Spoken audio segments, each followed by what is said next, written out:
Hi there, this is Seth Abramovich, senior writer at The Hollywood Reporter. Welcome back to another edition of It Happened in Hollywood. This week, we're going to relive the making of Martin Scorsese's 9th film. All that and more on this week's episode of It Happened in Hollywood.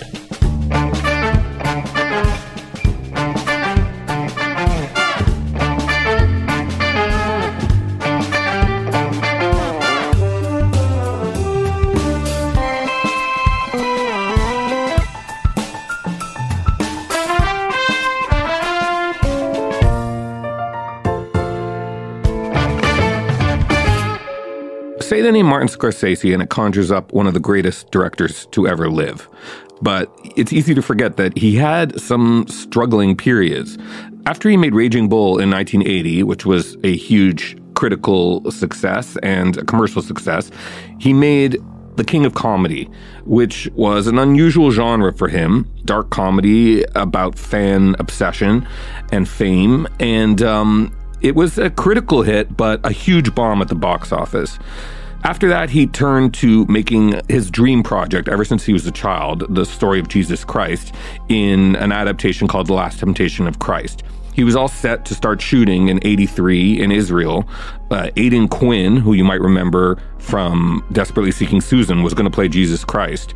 But the studio started to get cold feet as his budget started to rise and religious groups started to send protest letters. And so he switched gears and he found a lean, scrappy, low-budget script that he thought he could turn into something cool. That was After Hours. And like The King of Comedy, it was set in New York. It's another black comedy, this one almost real-time, or it is real-time actually, following this guy played by Griffin Dunne. His name is Paul Hackett in the film, who's just this hapless data entry guy who finds himself through a series of events. He loses all his money out a window of a cab, and he's stranded in SoHo. Now we think of SoHo as sort of an upscale shopping mall, but back then it was still a kind of dangerous, edgy place with a lot of artist lofts where, artists were and, edgy, quirky, weird kind of characters. And so the film kind of, follows him as he tries to get out of this situation and find his way home. I met this girl tonight, okay, in a coffee shop. She said to come on over. On the cab on the way down here, all my money flew out the window. Then I got to know this girl, and I didn't really get along with her that well. Didn't really work out, so I left. So I haven't got enough money to get home until I meet this bartender, a really nice guy who wanted to lend me the money. He was just about to give me the money when all of a sudden his phone rang. His girlfriend killed herself tonight. Huh? Is that a coincidence? No, because the same girl who I came downtown to see was dead too. That's because they're the same person. There was this girl who was there who witnessed the whole thing who let me use her phone. So now she's the one in the Mr. Softy ice cream truck who's trying to kill me. They're all trying to kill me. I mean, I just wanted to leave, my apartment, maybe meet a nice girl. And now I've got to die for it, We have Griffin Dunne this week, who's going to walk us through the making of this wonderful, wonderful film. If you've never seen it, it's a real treat. And Griffin is such a fascinating guy to me. I mean, first of all, his family is really impressive. His father was Dominic Dunne, who is probably most famous for covering a lot of sensational trials for Vanity Fair, including the O.J. Simpson trial. And his aunt is actually Joan Didion, the late great writer and screenwriter, who together with his uncle John Gregory Dunne wrote the screenplay for Barbra Streisand's version of The Way We Were. But Griffin followed his own inspiration and became an actor, and he had some big success at a young age. First in American Werewolf in London, where he played the friend who becomes a victim and then comes reappearing to the star as a kind of chopped up from beyond the grave kind of character. And it was one of the first times that horror and comedy were merged to great effect. And then with this one. So enough preamble, let's get to Griffin and he'll tell us how After Hours, Martin Scorsese's 9th film, came to be. Griffin Dunne, welcome to It Happened in Hollywood. Thank you. Good to be here. This is a real thrill for me, I have to say. I'm a huge fan of yours. So thank you. We're humbled to have you here today. two of your films made the biggest impression on me as a youth. One, of course, being American Werewolf in London, and the other being the one that I want to talk about today, which is After Hours. Both of them very kind of almost funny, nightmarish, dreamlike movies. So let's get right to it. First, I want to talk about a bit about your background. You come from an illustrious family. Your father is the famous writer Dominic Dunne, who chronicled the O.J. trial, amongst other famous trials and crimes for the Vanity Fair. And so what could you tell us about your dad that we might not know? Well, he was a fascinating character. His and very unusual for a journalist. There's no other journalist like him because, the first 3/4 of his life, he didn't start writing until he was in his 50s, had been spent in Hollywood. He was a very social guy, gave a lot of parties, very, very famous people, the best directors and movie stars in the early 60s, came to his parties. And he kind of imploded and became unemployable, through a lot of sort of self-destructive behavior and really rose from the ashes by finding his voice as a writer. And the reason he was so unique as a journalist is that from all those years in Hollywood, they all paid off because he had incredible contacts, not just in Hollywood, but in New York. And his past, every murder trial he wrote about, he either knew the killer or the victim or the victim's family. So each one, he had a very strong personal connection and sources that other reporters could get nowhere near. What was he doing in L.A.? What was his living? Well, it was very interesting because he was a television producer. He was vice president of Four Star Productions, which was a television studio formed by Charles Boyer, David Niven, Robert Walker, and I'm forgetting Robert Coote. And these they were doing a Chaplin kind of starting their own the Chaplin Pickford kind of a thing, only for television. And they did kind of classy shows. But what was unusual was that the people he entertained and the ones that he knew in his social circuit, they were all movie people. They were all, Billy Wilders and William Wellman and Willie Wyler and, and no one could quite figure out imagine how snotty movie people were about TV then. So it was sort of like, what the hell is a TV guy? How does he know all these people? But that's what he did. And then he, Four Star, ran out of business, just went bankrupt.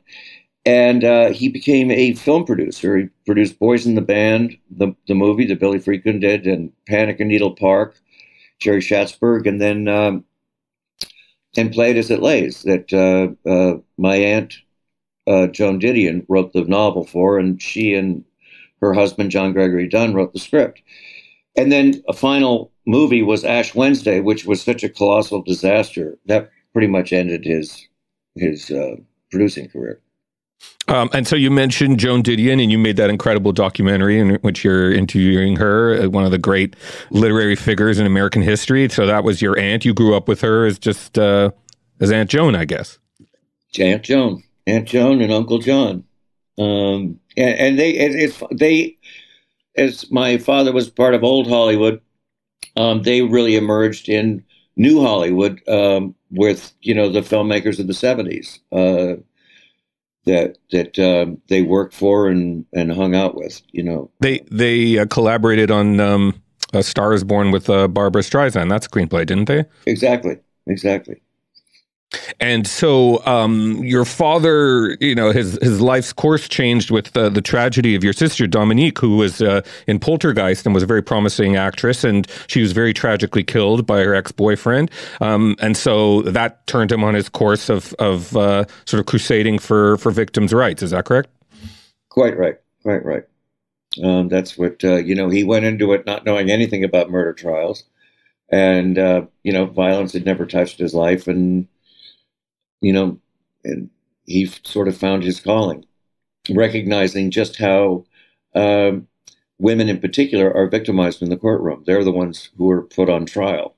And he saw that, we all saw that firsthand. So that sort of gave voice to his writing and the kind of trials that he wanted to follow.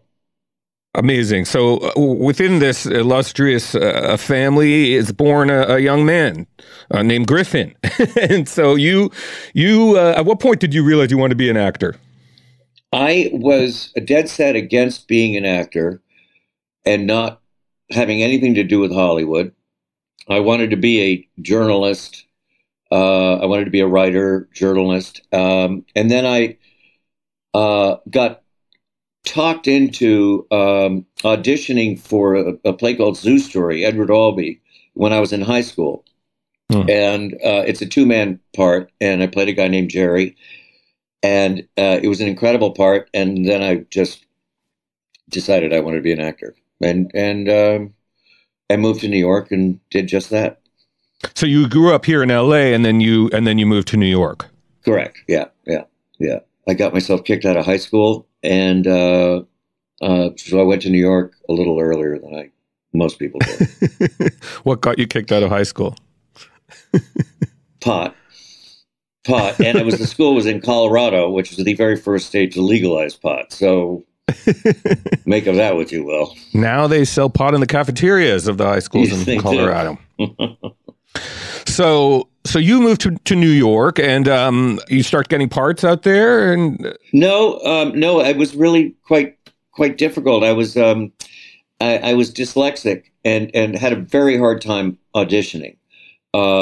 Showing up, reading off the page, new material. But I had two very close friends, Amy Robinson and Mark Metcalf. Well, all three of us were pretty much out-of-work actors, except Mark got cast in Animal House. And he used that money so we could option a book called Chilly Scenes of Winter that the three of us produced. And the plan was all three of us would be starring in the movie, but that did not work out.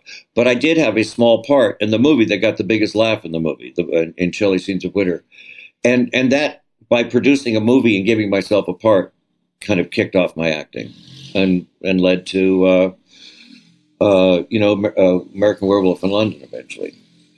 Wow. Okay. So, and American Werewolf in London had to have been huge for you, no?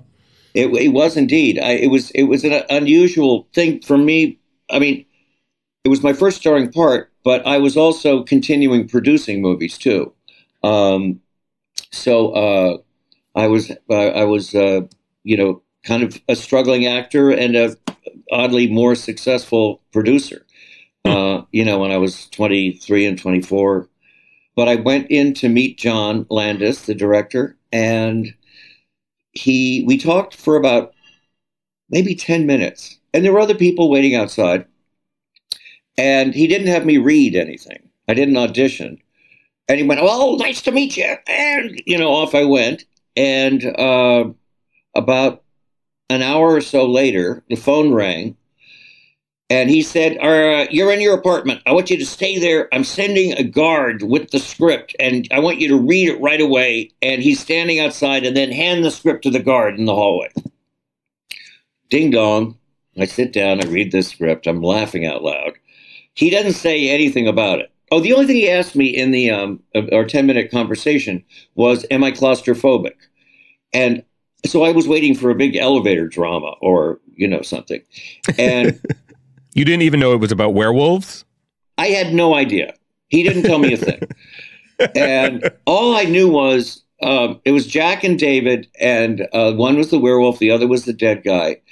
And he didn't tell me which part. And I just prayed to God he meant the dead guy. I wanted that part much more than the werewolf. And, I don't know what it was. He just hired me. And the claustrophobic business was that I had to wear a mold over my face, plaster that would be, it would take at least a half hour to harden, and my life supply of air would be through 2 straws through my nose. And it was a little unsettling. But but it wouldn't have kept me from, getting the part. Yeah, a total paradigm shifting movie that infused comedy and anticipated, Michael Jackson's Thriller and all those amazing special effects and definitely horrifying. I remember being totally horrified as a kid by it, but also your friendship on screen and you being this every student, every man. I think that's what he saw in you. Which the same thing goes for After Hours. You are the ultimate everyman in that film. Mm-hmm. Were you aware that that was your selling point? I wouldn't have thought of myself as that because I didn't have a very much of an everyman upbringing, right? But I knew I had a sense of humor, and I think that I recognized that one of my strengths was my reactions to things, particularly absurd things or scary things. I think that was my selling point. I always wanted to do comedy. That's my genre. And your reactions in After Hours are just sublime. I just rewatched it. It's your film, and it is just so quietly funny. It doesn't push too hard, and it's all in how you're reacting to the insanity unfolding around you all night.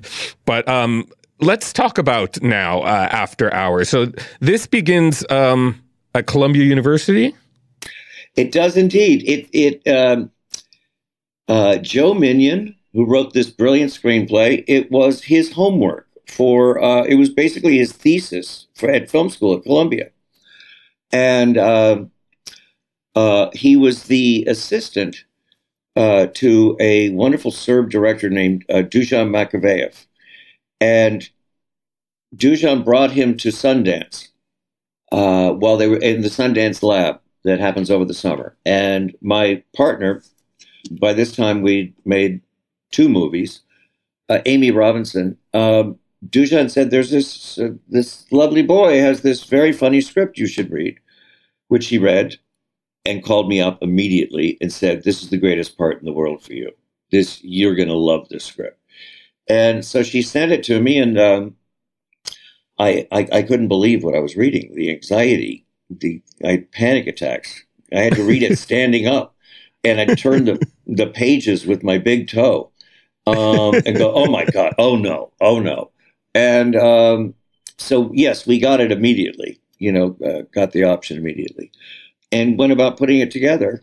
Speaking of claustrophobia, you, of course, end in a papier-mâché cast. How about that? So, yeah. The original end of the movie was me Cheech and Chong driving me off in the back without getting out, without the plaster falling out. And the movie, when it tested, that was the one complaint. They said, why can't that boy get out? This is just terrible. This shouldn't happen. And it made people leave feeling very claustrophobic. So, Marty showed it to, Steven Spielberg and De Palma and I think Schrader and, got, a bunch of losers who have, tiny opinions.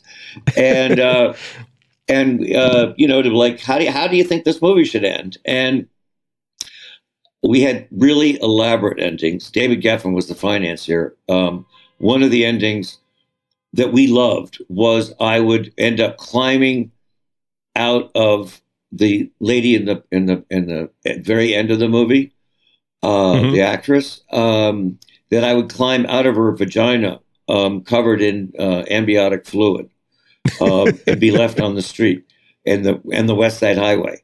So all the action takes place in her uterus, or what do we? We would have done a whole birth canal thing. I don't know. We never got that far. And I pitched it to David Geffen, who had Geffen Films and financed it. And he took a beat and went, "Are you all out of your minds? That's the craziest, worst idea I ever heard. Come up with another one." What did the script have as the ending? I think he was driving off I think it was what we shot. Just not, we didn't have the capper of the doors opening and then the plaster falling, and I break out and then walk into the office For another day of work. for another day of work. Yeah, and breaking out of the plaster and everything. I guess that was sort of coming out of the womb at the end of the day, after all. Everything about this movie is unusual, including the fact that Martin Scorsese is the director. I mean, it's one of his rare, pure comedies.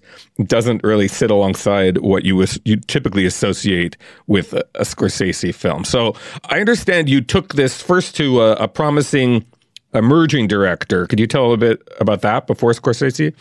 Yes. Well, first we did go to Scorsese.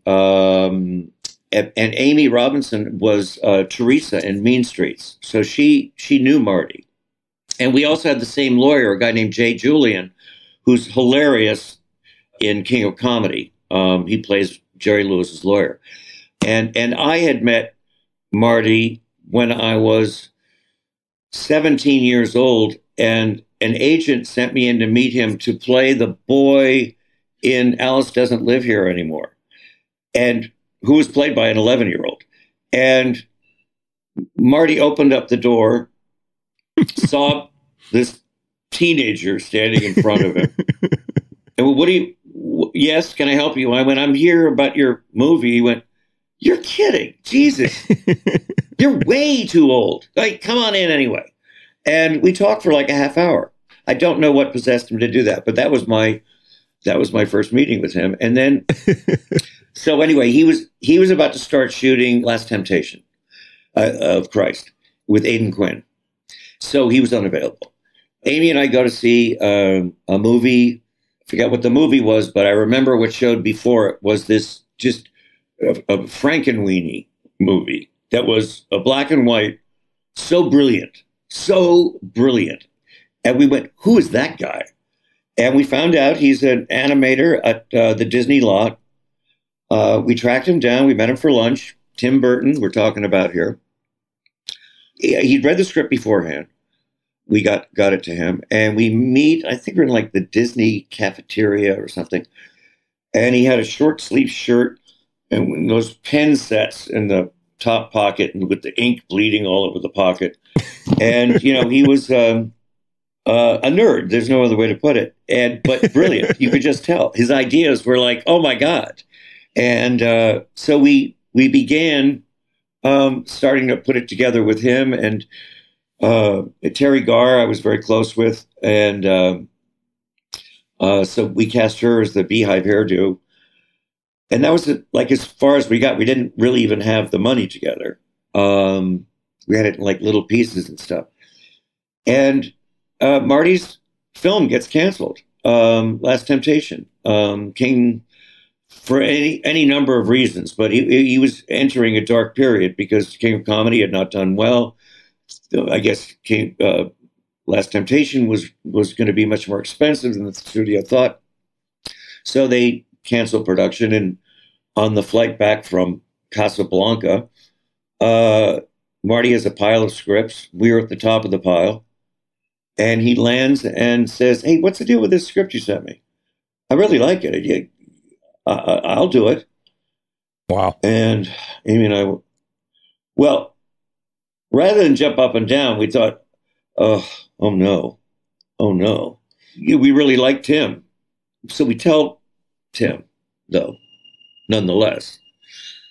We say, listen, funniest thing happened. You remember we told you we gave it to Martin Scorsese? Oh, yes, of course. Well, he wants to do it. I mean, anyway, never mind. What were we talking about? And and Tim goes, we'd much rather you. Yeah. Well, Tim goes, wait, back up. Are you saying that Mr. Scorsese wants to make this movie?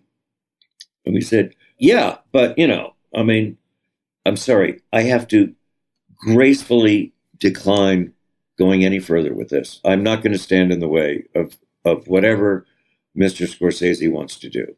And it was a very gracious thing to do. And we knew that this guy was going to be fine. And, the next movie, his first movie was Pee-wee's Big Adventure. Mm-hmm. And he was off to the races. similar kind of tone, I would say. You could put them on the same shelf at the video store. Yeah, I mean, but Tim's ideas were much more. It was a much spookier After Hours. I mean, he literally did sets and showed us designs and dark rooms that I'd be walking through with spider webs in the corners and stuff like that. It was a Tim Burton movie for sure. Oh, that I would have loved to have seen that. I'm sure we all would, but Yeah. Scorsese isn't exactly chop liver, and Yeah, we did okay. a very complex film to make, even though deceptively it seems kind of straightforward and simple. But it would take a master filmmaker to make something look so effortless. Was it a technically challenging shoot? Well, it was I think the lowest budgeted movie Marty had made, certainly since Mean Streets. And that was, the confines of of making the movie, as he was in a bit of a director's jail, and he was important to him to prove to others that he could make a picture for a price. And so there was a union. We couldn't even afford an IA union. There was for smaller movies, there was a union then called NABIT.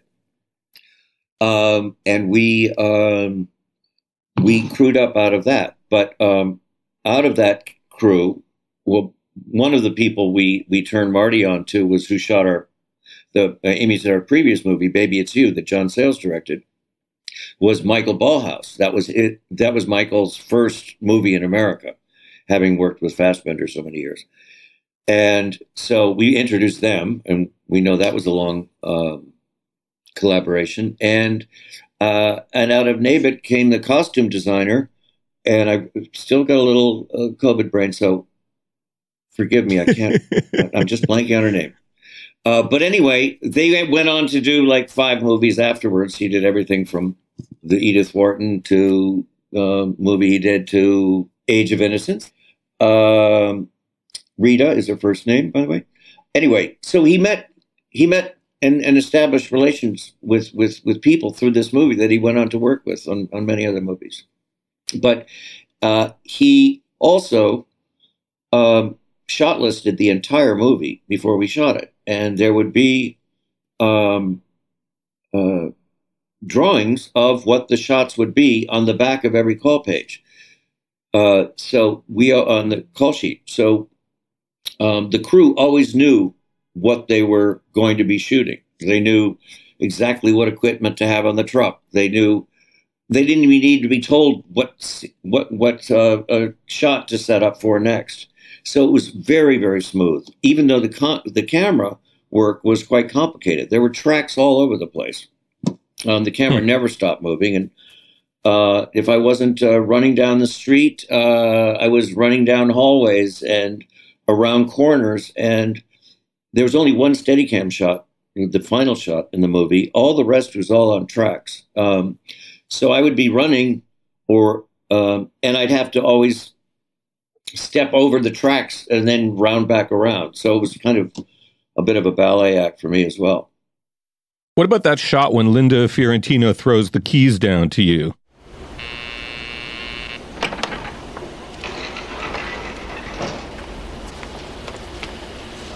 Are you Paul? Yeah. Here, catch.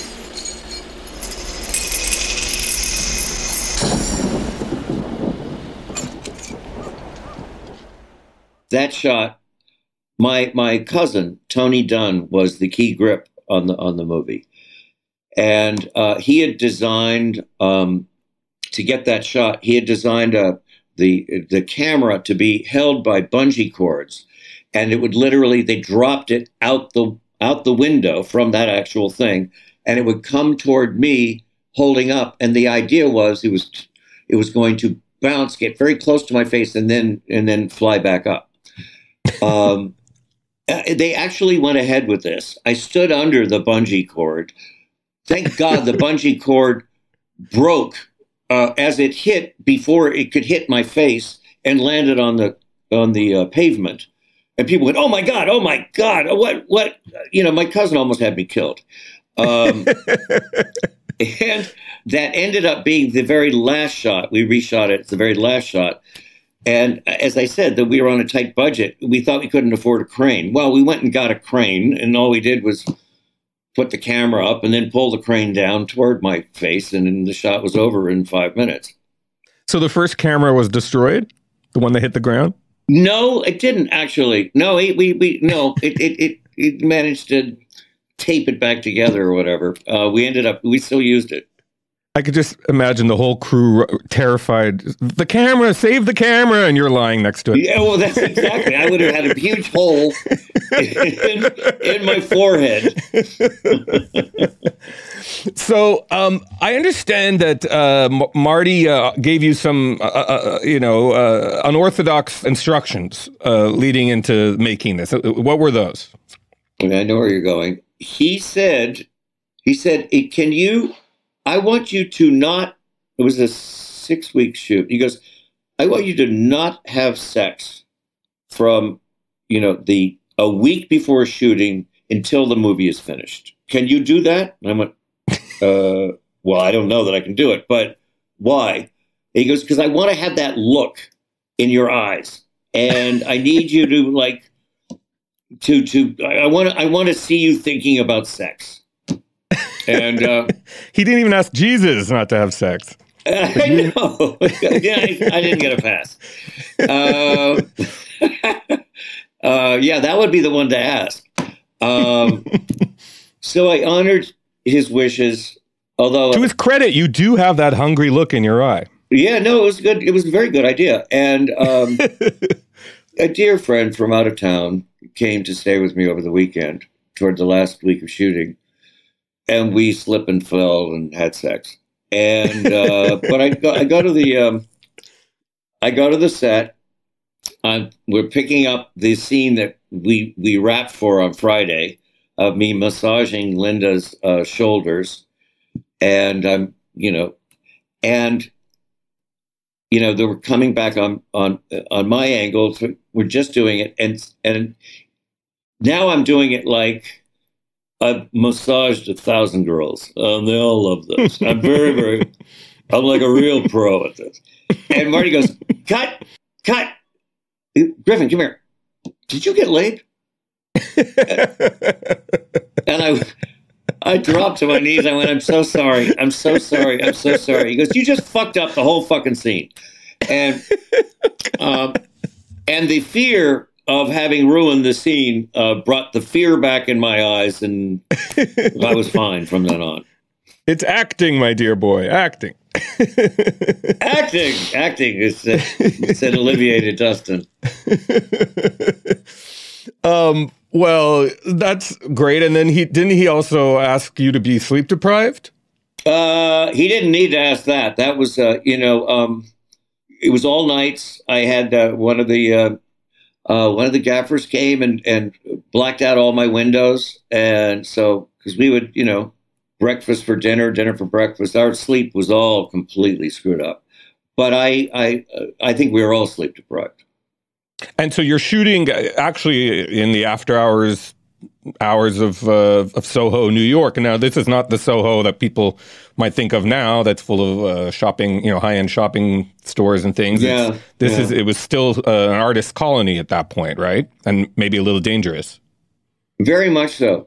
Very much so. And very, very quiet. You just hear the sounds of little rat paws on cobblestones at night. Quaint. And you would, there was it was very, very quiet except for when we were shooting. And there was a scene in the movie where I dropped to my knees and screamed, "What do you want from me? I'm just a word processor, for Christ's sakes." What do you want from me? What have I done? Just a word processor, for Christ's sake. We had to do the, scene over and over. And there's a loft just sort of overlooking us. And one of these enormous loft windows comes flying up.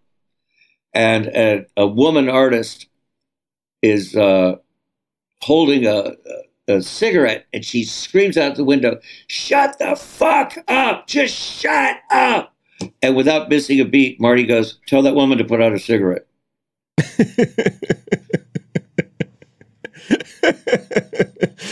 So New York is certainly a place where, outdoor shooting is complicated and gathers crowds. Were people curious about what you guys were making? The only crowd we attracted were homeless to the craft service table. We had quite and we gave them food, and so they kept coming back. But there was really no crowd at all, except for the people we were keeping up at night screaming at us. I was walking by, it's very different. I don't live that far from there now. And every now and then I'll see a landmark from the movie. And I've often wondered, I've never been quite sure until about a couple of years ago, which was the building where the keys dropped down. Because there's so many other lofts that look just like it. And I'm walking down the street, and I see someone taking, with a video camera, pointing up at this loft building, and then swishing it down, and then swishing it up. And I go, "Oh my God, that's the building." And then I look at the photographer, and it's Bennett Miller. I go, "Bennett?" He goes, "Oh my God, this is what I'm doing right now. I'm doing the shot, and here you walk along." This stuff happens to me all the time. Wow. So did he have you pose? Yes, he did. That's amazing. So some amazing, supporting roles in the film. First of all, as you mentioned, Terry Garr, who was probably the biggest star in the film. She had already done, a lot of classic turns, Tootsie and Young Frankenstein, and Frankenstein, yeah. She plays the beehive waitress, kind of a lonely heart. I don't have to take that kind of shit, I mean, what is it with people today? You can't say anything without getting some kind of a smart answer. You just have to be so goddamn careful about everything you say. You think I don't notice? I know what's going on.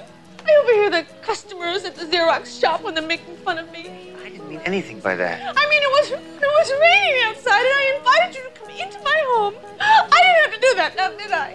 Now, first of all, you're not stupid. Look, I have trouble figuring out the tax on checks. So what? I mean, 8% is a bitch! So I make a few mistakes, so sue me! Call your lawyers! Great part for her. And then Rosanna Arquette, who I don't know if this was first or Desperately Seeking Susan. We're doing that one this season as well. Yeah. Well, that was unfortunate that we took so long to cut, because we shot it before Desperately Seeking Susan. And a lot of the critics thought we were imitating Desperately Seeking Susan, the real stupid critics. But I had actually worked with Rosanna twice before. We were one of my an early acting job was we were both in Poland during the shipyard strikes, and the country went into martial law to film a TV movie called The Wall. And then afterwards, she was the star of Baby It's You, the John Sayles movie that Amy and I produced. We didn't need to push her to Marty, because Marty and Jay Cox, who wrote Last Temptation, when they were in the desert in pre-production, not knowing their film would be canceled, they would look up around a campfire and look at the ashes going in the sky, and they would sing Rosanna in the Highest. And they really loved Rosanna Arquette. And that was like their little joke, like Rosanna in the Highest. And then the Toto song came out, Rosanna.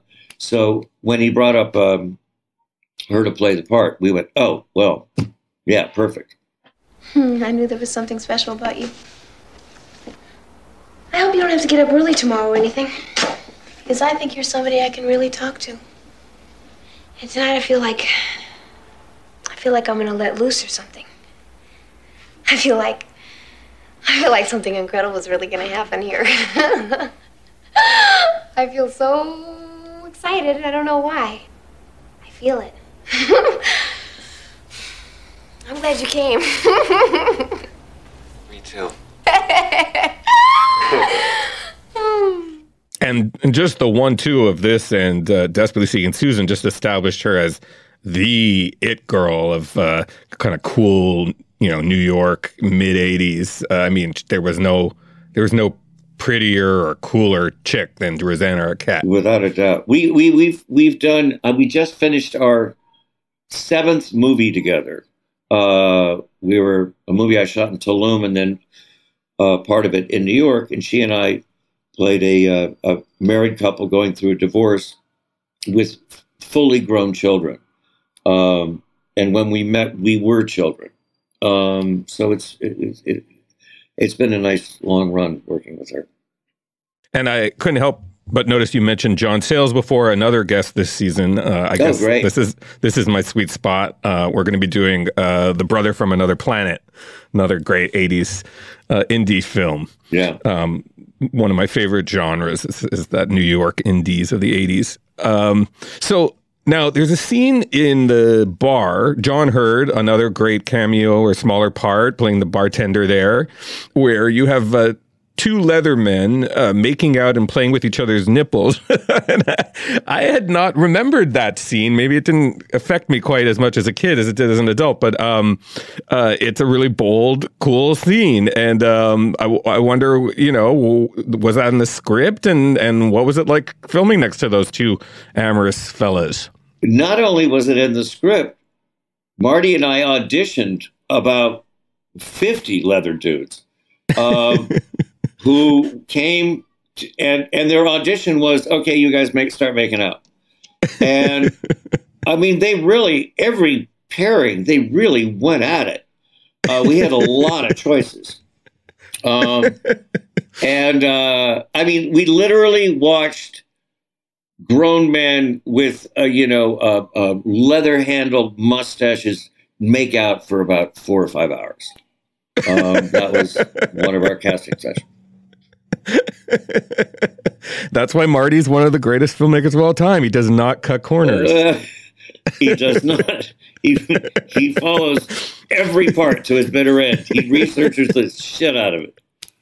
No, it was truly shocking. You just don't expect to see that, certainly in a film from 1985.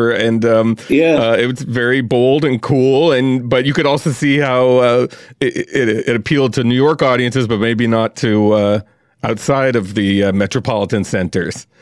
So you and John Hurd are having a long conversation, and then John Hurd finds out over the phone that his girlfriend has committed suicide, and that's Rosanna Arquette's character. Yeah. You're feeling a little sheepish because you feel like you participated in her downfall, and so you were having this dramatic scene together and making no reference whatsoever to these two guys. It's over there. That's right. It's just in the background. That's right. Yeah, you don't react at all to them, which is so subversive and cool. Right. If you think about it, it's total incidental.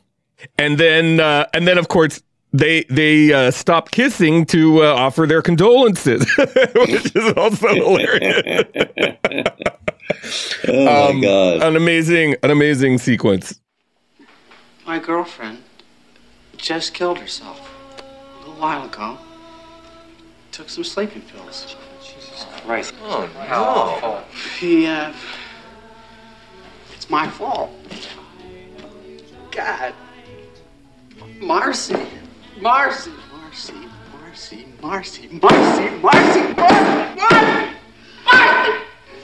don't know what to say.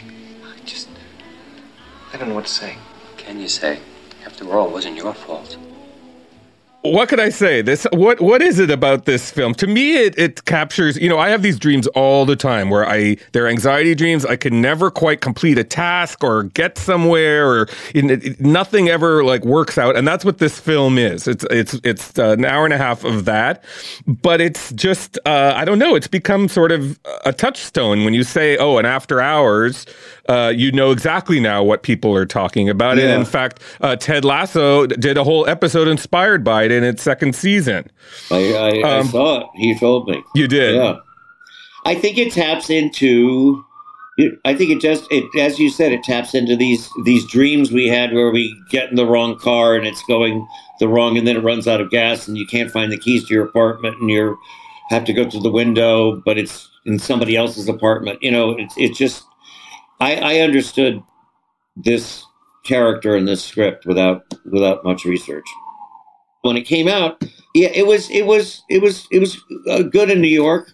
It was huge in France.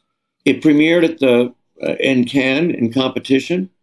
I'll tell you about that, actually. It was the time when Gaddafi was threatening to, I don't know that he directly threatened the Cannes Film Festival, but it became a sort of competition of the more famous you were, the more likely you were to be killed. So therefore, I'm not going to the Cannes Film Festival this year.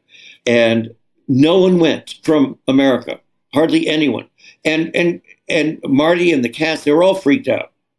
But I was determined to go. I'd never been to Cannes Film Festival. I didn't really believe Gaddafi. I was on his radar. So I go to Cannes, and the night of the screening, I go to my closet where I had my tuxedo dry cleaned. I'm expecting to see it there, and it's not there. I have no tuxedo. There's no nothing. I tell the handler of the festival, where's my tuxedo? I can't. I'm supposed to just get right in the car to take me to the Palais, and they break open they go to the dry cleaner and they break them open. The bars to the dry cleaner, and they get my suit. I push it. I put it on. They go, "My God, you're late." And I go with police escort, the car with flags on the front, and I'm the only guy. The press had already started, pretty much left, and I'm the only guy to ever run up the red carpet to his own screening. And they were all waiting. I kept everybody waiting. But then the movie got this thunderous applause. And everywhere I went, I was called on the front pages of the paper. I was called the bravest American, and for daring to show up. And I would walk into, these restaurants, and Gerard Depardieu, people clap because he was so brave. He's here. And Gerard Depardieu got out of his chair and gave me a big hug and kissed me on both cheeks. And it was one of the greatest times I ever had in my life. What an easy boost. All you have to do is show up to Cannes, and everyone thinks you're a hero. To. I mean, the one who took the most shit was Sylvester Stallone, canceled going. And they said, Griffin Dunne is braver than Sylvester Stallone. Well, that's nice to know that at least they appreciated the film. It does sort of have a French sensibility to it. And also reminds me a bit of maybe the silent comedians. There's a Buster Keaton-esque quality to your mishaps. As a matter of fact, I once I thought of Buster Keaton very early in the movie on a walking tracking shot when I'm walking away, and I thought I was just channeling Buster Keaton just in the walk. And Marty goes, "What's with the walk?" I went, it's Buster Keaton. He goes, no, walk like you. That is too funny. And then, it wasn't, it was a cool hit. I remember, a lot of my cool I learned from my older sisters, and I remember them telling me, this is the movie you need to see. And so I understood that it was cool, but it didn't totally catch on with mainstream audiences until it became a cult hit, would you say? I'd say so. And it just grew and grew and grew. And, I get stopped all the time. And this guy stopped me on the street just yesterday going, "Oh my God, I work for the Safdie brothers, and they have it's their favorite movie. And I was just about to track you down. They want to know if you will come in, and talk to them. And because they just love that movie. It's sort of this, it just builds, Have you met them yet? The popularity. And I have, yeah. Yeah. And they were effusive. When's the last time you and Marty have talked about it or seen it together? Oh God, it's been a very, very long time. Even the Criterion has shown it, but they haven't done the Blu-ray of it yet. You know, that's where they would interview and all that kind of stuff, which is Right. mysterious. I don't know what that's about. But no, I mean, I haven't been aware of any kind of like, let's, get together and talk about this kind of a thing. I've certainly seen his movies and seen him at his movies. But no, that hasn't happened, that kind of thing. Well, it's my dream one day to have it, it happened in Hollywood Film Festival. And if we did, I extend to you a invitation to come and greet your After Hours fan base. Well, thank you. The Griffin Hive. Well, this was a real treat. Like I said, you have a lifelong fan in me. I just love your acting and also your directing is terrific. And it's a real honor to get to ask you about this. A movie that means a lot to me. Seth. I had fun remembering it. And you're in New York now? I am in New York. I'm shooting a series, HBO series that hasn't started. It hasn't aired yet. It's just begun shooting, called The Girls on the Bus. It's about a primary campaign, and I play a character that's not literally David Carr, but based on David Carr, because the writer who wrote the book and is creating the series, her editor was David Carr. And it's a really great part. And I'd love to tell you what I'm directing, but I can't. Okay. All right. Well, I'll look forward to The Girls on the Bus. That sounds really good. All right. Thank you, Griffin. All right. Thank you, Seth. This was a gas. Well, thank you very much, Griffin Dunne. That was really fun. I loved reliving everything about the making of After Hours and getting to speak to you. You were very generous with your time. So thank you. And if you haven't seen After Hours, it's available on Showtime. So definitely watch that if you've never seen it. And for next week, we're going to be doing another 80s New York set comedy, this one with a sci-fi bent. It's called The Brother from Another Planet. And that, I believe, you can watch for free on Tubi, Pluto TV, and the Roku channel.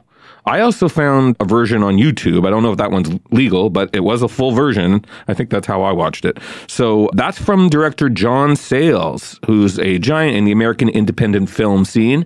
He very generously agreed to stop by. It happened in Hollywood. So please do come back next week, and we will be doing The Brother from Another Planet. And until then, we'll see you in Hollywood.